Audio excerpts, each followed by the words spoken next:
दिल्ली और उत्तर प्रदेश बॉर्डर पर किसान बिल को लेकर मोदी सरकार के विरुद्ध आंदोलन कर रहे सैकड़ों किसान अभी भी गाजीपुर बॉर्डर पर बैठे हैं, जबकि इस आंदोलन को चलते हुए करीब 127 दिन हो चुके हैं, लेकिन अभी भी केंद्र सरकार इस बिल को वापस नहीं लेने की जिद पर अड़ी हुई है।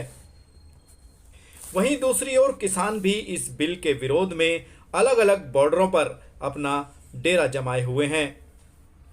इसी सिलसिले को आगे बढ़ाने के लिए अलग अलग राज्यों और शहरों से सैकड़ों किसान संगठन दिल्ली बॉर्डर पर आकर किसानों के इस आंदोलन को मजबूत बना रहे हैं। इसी तर्ज पर दिल्ली के गाजीपुर बॉर्डर पर किसानों के समर्थन में प्रगतिशील महिला संगठन दिल्ली की महासचिव पूनम कौशिक ने भी शिरकत की और उन्होंने किसानों को अपना समर्थन जताया। पूनम कौशिक, प्रगतिशील महिला संगठन दिल्ली की महासचिव हूँ मैं, और आज यहाँ पर हैं किसान आंदोलन को समर्थन करने के लिए। इसके पूर्व भी 8 मार्च को हम यहाँ पर थे पूरे संगठन के साथ, जिस दिन अंतर्राष्ट्रीय महिला दिवस था। देखा जाए तो जैसे जैसे किसान आंदोलन को लेकर समय बीतता जा रहा है, वैसे वैसे किसानों की संख्या कम दिख रही है, लेकिन पूनम कौशिक के अनुसार यहाँ किसानों की संख्या कम होना इसका मुख्य कारण है कि हमारे किसान समर्थक संगठन अलग अलग राज्यों में जाकर सभाएं और पंचायत कर रहे हैं।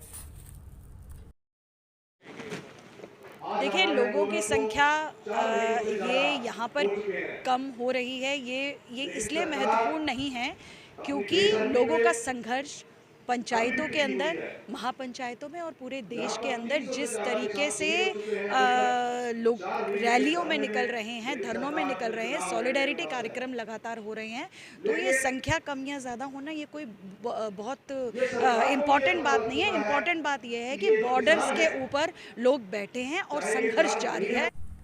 इसके अलावा भी यहाँ लोगों का संघर्ष जारी है, क्योंकि पिछले कुछ महीनों से कड़कती सर्दी में भी यहाँ लोगों का समर्थन जारी था और अब चिलचिलाती गर्मी में भी यहाँ लोग बैठे हैं। कि इतनी सारी शहादतें हो चुकी हैं, भयंकर सर्दी में संघर्ष जारी रहा और अब दिल्ली के अंदर जिस तरह की चिलचिलाता सूरज चल रहा है, उसके बावजूद भी दिल्ली के बॉर्डर पर लोग बैठे हुए हैं, ये बहुत महत्वपूर्ण है। वहीं दूसरी ओर देखा जाए तो सरकार को यह लगता है कि हमने किसानों के इस आंदोलन को कमजोर कर दिया है।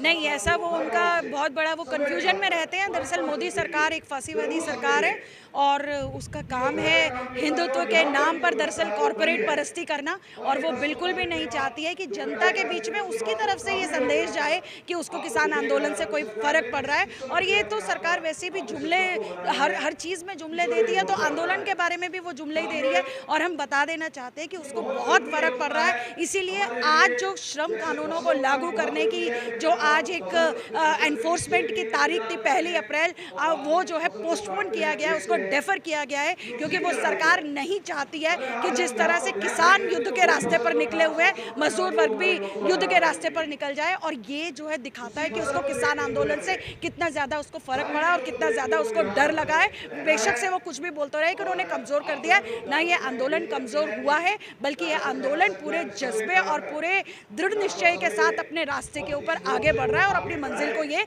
हासिल करके रहेगा। कुछ लोगों का कहना है कि इस आंदोलन में सिर्फ हरियाणा, पंजाब, उत्तर प्रदेश, उत्तराखंड के किसान शामिल हैं, लेकिन पूनम कौशिक के अनुसार इस आंदोलन में हमें आंध्र प्रदेश, तेलंगाना, तमिलनाडु व दूसरे कई राज्यों का समर्थन मिल रहा है। यहाँ तक कि ट्राइबल इलाकों में भी लोग रैलियाँ निकाल रहे हैं।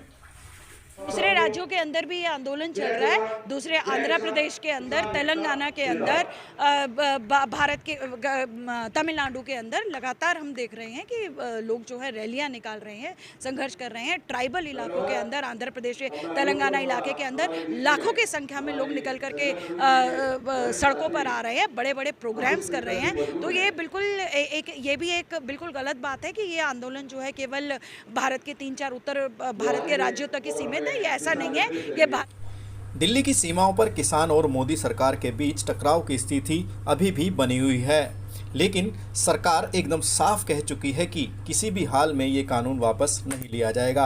अब देखना ये है कि कब तक ये किसान आंदोलन जारी रहेगा।